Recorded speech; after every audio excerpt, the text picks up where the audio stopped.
За та бүхэндээ энэ бичлэг хүрэх гэгэн сайхан өглөө өдөр оройн минь хүргье.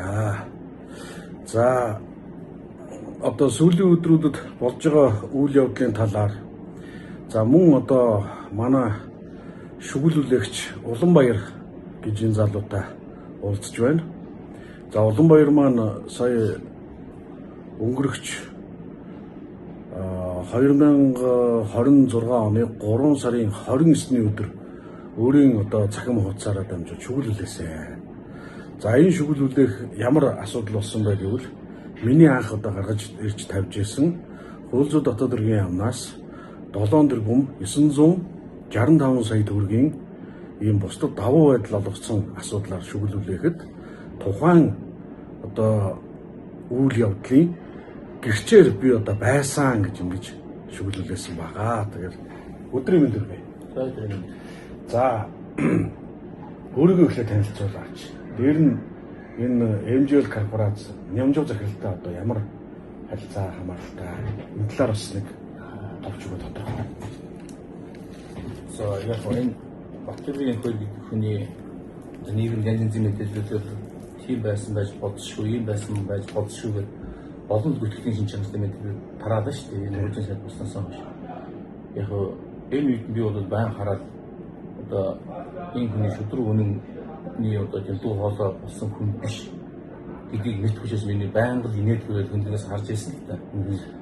Яг чи одоо жишээлбэл чиний мэдэн дээр танаа найзыг хүн дээрэмжижсэн үү? Жишээлбэл бүр Хуулзуу сайд миний мэдэн дээр бол миний найзыг Хуулзуу сайд дээрэмжижсэн байхгүй юу? Өөрөө бол Нямжуугийн найз. Би бол Нямжуугийн найз. Би тэр одоо 2004 оноос хойш одоо 22 жилээр Нямжуу гэдэг нь ямар хөдөлмөрч хүн бэ гэдгийг би ямар шудраг хүн бэ гэдгийг би мэднэ. Би чинь одоо 22 жилийн хүртэл энэ хүнийг их нэртэйгээ яаж танилцсан, их нэрийг хөдөө захнаас яаж гүйж авчирч байсан. Тэгээд гурван хүүхдийн одоо IVS болцоод энэ Монгол гүрүү биш том компани босгоод ардын өсгөлийн тийм үү тэрийн одоо 100 жилийн төрийн ажиллагааны эзэн болоод ардын туяаш болоод бүх амжилт бүх юм миний мэднээр би сайн мэдхгүй байхгүй юм. Тэгээд дотны найз. Тэгээд яг өөр төр их хүн мэддэг юм байна. За амар байсан гэхдээ оюутан Гүлбаатарын бүтгэл хүн баггүй шүү дээ. Баг бүтгэлээгүй хүнийг нь тоолбол цөөхөн баг. Тийм. Тэгээд яг найз дээр ирсэн чи юу гэж боддог юм бэ? Яагаад би гисч. Миний мэднээр жолооч нь орж ирээд тусаад бүтгэл яваад зүүн зүгний 3 давхраас цүнхтэй мөнгө аваад гарч ирсэн байхгүй юу? Зааж гараа. Энийг бол өшөө дэлгэрүүлж яа. Яг хизээ. Энэ үйл явдал 2024 оны 3-4 сар орчим гэж би санаж байна. Хэл жилийн өмнө хэдэн сарын бидний дэлгэрүүлсэн. За 2024 оны 3-4 сарын харьцаа гэхээр 4 сард 2 дахь удаагийн гүйлгээ буюу 2 тэрбум төгрөгийг 24 оны 4 сарын за энэ дэр байна те 25-ны өдөр Хуулзуу дотоод хэргийн яамнаас MGL корпорац шилжүүлсэн байна. Энэ орчин гэж дүгэл ойлгож байна. Тийм. Тэгээд ийм баггүй юу? Энд чи ямар учраас хүмүүс чинь зүгээр Нямжаавыг төрөөс зүгээр л авахсгүй мөнгө авсан шиг яриа бичээд байна. Тийм би ч гэсэн бас тэгж байна. Тэн дээр нь бол жоохон урагшаа. Тэн дээр нь бол би дуграагүй. Тэгсэн чинь өчтөр өглөө босоод Facebook бичсэн чинь энэ хоёрыг Нямжаа дарамтсан байж болзошгүй. Энэ хоёрыг Хуулзуу сайдыг дарамтлах чадах юм байх юм уу? Удаан цагаан тэгээд би гэнт бодохгүй юм. За одоо би дуурахгүй болохгүй юм байна. Найз нөхдөд өнгөрөхгүй болохгүй юм байна. Гэж бодоод өчтөрдөө тийм жиргээ оруулсан. Энэ ч тэгэл өөртөө шалгуулсан шүү дээ. Чи юу болсон бэ? Лайв ороод байгаа юм. Ийм л болсон. Тэгээд бид 8 тэрбумыг би тайлбарлах гэдэг юм. За Нямжаа би оны санахгүй ямар ч юм Ленин музейд хөрөнгө оруулалт хийгээд тийм том үйлчлэгээний төв ийм бизнес төсөл хийсэн. Мэдээж бизнес төсөл хийсэн тэр үе чинь 10 жилийн чинь 30 тэрбум 30 болсон залуучууд байж тэр үе чинь бид тийм 10 хэдэн тэрбум бэлэн байхгүй шүү дээ. Хэн ч гэсэн 10 хэдэн тэрбум төгрөг бэлэн гаргаж бизнес хийж чадахгүй шүү дээ. Тэгээд бизнес яаж явдаг гэхээр нэг өөрт байгаа нэг кэш нэг хэдэн төгрөг дээр байгаа гэдэг юм авчирээд банкнаас нэг төслийн зээлч м аваад дахиад хань талаас нь таврам цаас татаад ингээд хэн ч гэсэн ингээд бизнес хийж байгаа шүү дээ. Энэ маягаар бизнесээ хийгээд өчигдөө явж байсан. Бид тухайн Ленин музей нөгөө өвлөг хөрөлийн музей болгох засгийн шийдвэр гарсан шүү дээ. Усад аваад Алтан үеийн үед тийм. тийм оюун гэр соёлын сайд Тийм. ийм л процесс болсон. Тэр үед энэ хүн гадаад дотоодоос үнэтэй чарман барилгын материалууд татаад авцсан байсан. Ишнэнүүд нь барилгын зураг төсөл одоо интерьер дизайнер зураг төсөл чинь өндөр үнээр хийгдсэн байсан. Ишнэнүүд нь барилгын барилгуудад ороод тэнд зарим хэсгүүд нь нураах тэгээ зарим хэсгүүд нь өргөлт хийгээ зарим хануудыг буулгаад ийм ажил явуулсан байсан юм. За тэгээд ингээд хөрөнгө оруулсан байсан чинь улс буцааж авсан ингээд шүүгдсэн. За улс буцааж авахдаа нэг дутагдал нь одоо манай төр засгийн цаашдаа анхаарч явах хэрэгтэй би боддгийг зүгээр эндээс харах. Төр шийдвэр гаргалаа гэж төрийн гаргасан шийдвэртэй холбогдуулж иргэн аж ахуйн нэгжилт ямар хор хохирол учирч болцсогүй байна гэдгийг урьдчилж тооцоод хохирол учирч болцсогүй аж ахуйн нэгжилтөө уулзаад тохиролцоод төлбөрийг нь барагдуулж төрийн ажил явуулдаг баймаар байгаа байхгүй юу? Энэний нэг энэ төрийн харгалан бодлогын чинь үр дүнд өнөөдрийн юм болж байгаа байхгүй юу? Ингээд тэр хүн чинь зээл авсан байсан мэдээж тодорхой хэмжээний. За ингээд бизнес нь зогсчихлоо. Тэгээд банк мөнгө оруулсан байдаг. Банкны хүн өсөж байна.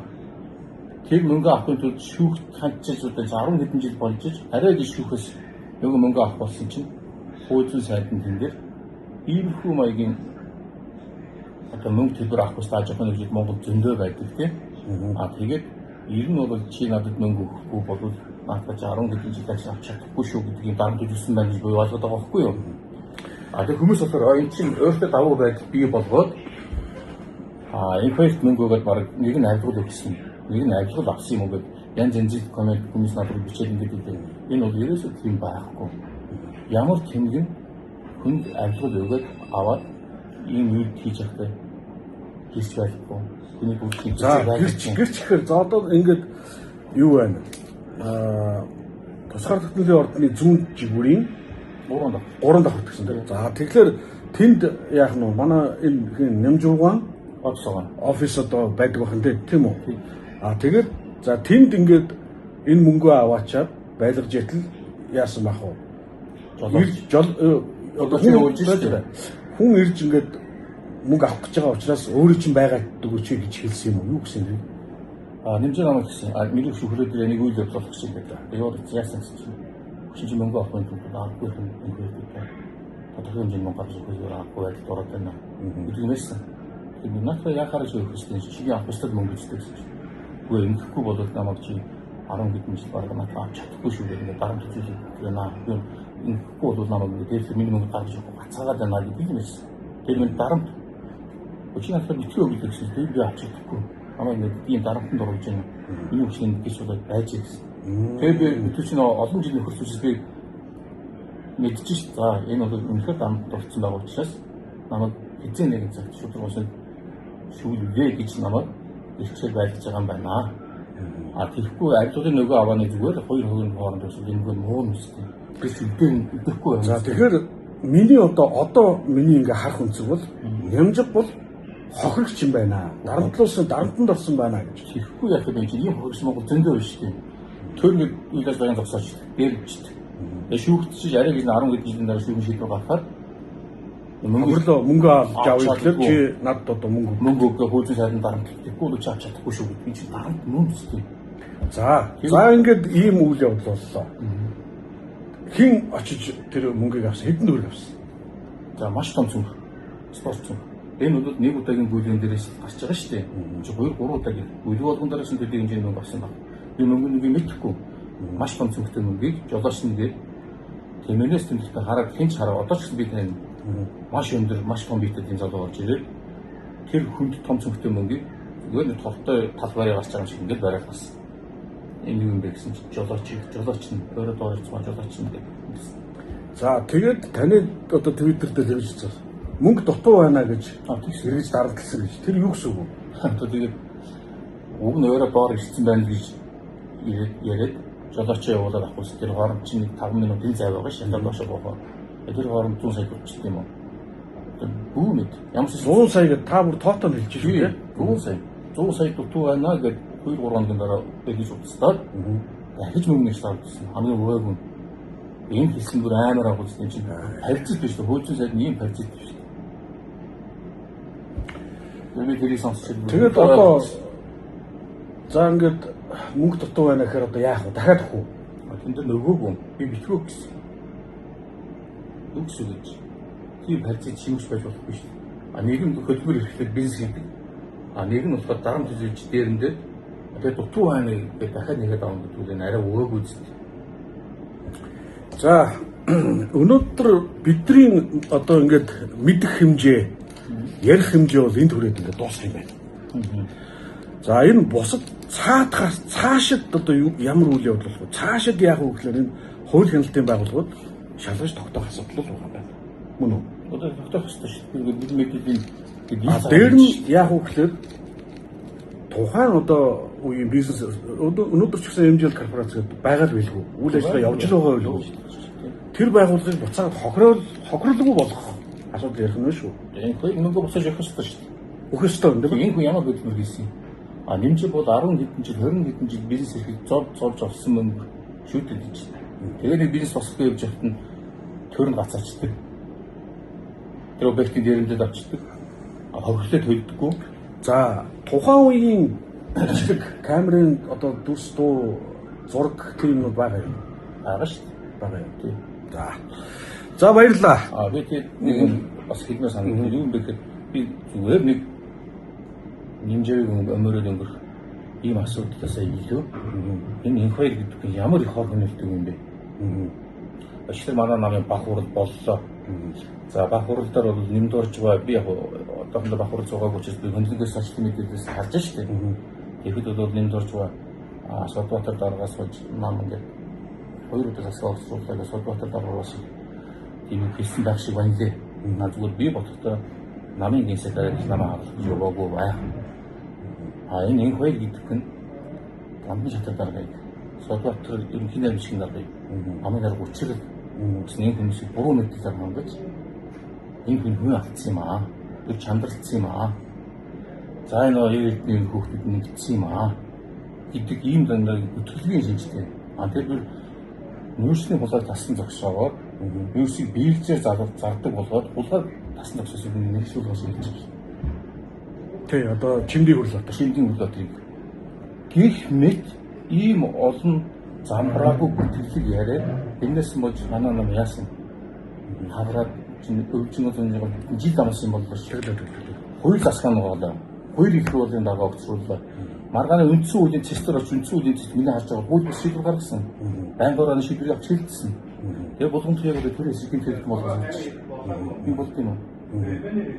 Нэг хүний хийсэн үед ямар амар хороо шиг мөн хоёр давхар нэг бачиж байна. Тийм учраас би ерөөсөө яг найз дээр ирсэн. Энэ хүний хийсэн үед хороо шүдгийн ботсон. Гарсан хөөцөн сөргөр давруудын ботсон. Би нэг болохгүй маань гэж харчихсан. Ийм л юм. Би түүнээс хүний мөцөх гэдэг яваагүй. Би энэ чинь энийг мэдээс 2 жил дуугаа болсон шүү дээ. Манай их хоёр хүнийг мэрэгсэн уулгаач гэдэг нь өөрөө бол тасарсан уулгаач байна шүү дээ. Энэ чинь одоо хэлэхгүй болохгүй надад би төгсөрсөн уулгаач юм байна. Хуулийн сайд хүн гэдэг бол хуулиар зэвсгэлж үннийг хамгаалдаг байх хэрэгтэй шүү дээ. Гэтэл хуулийн сайд нөр худлаар зэвсгэлээд үннийг дээрэмдэж шүү дээ. Мөнгө дээрэмдэж өгсөхгүй үннийг дээрэмдэж шүү. Тийм учраас би одоо ил гарч ирсэн. За баярлалаа өгшөө. За. Хамтдаа.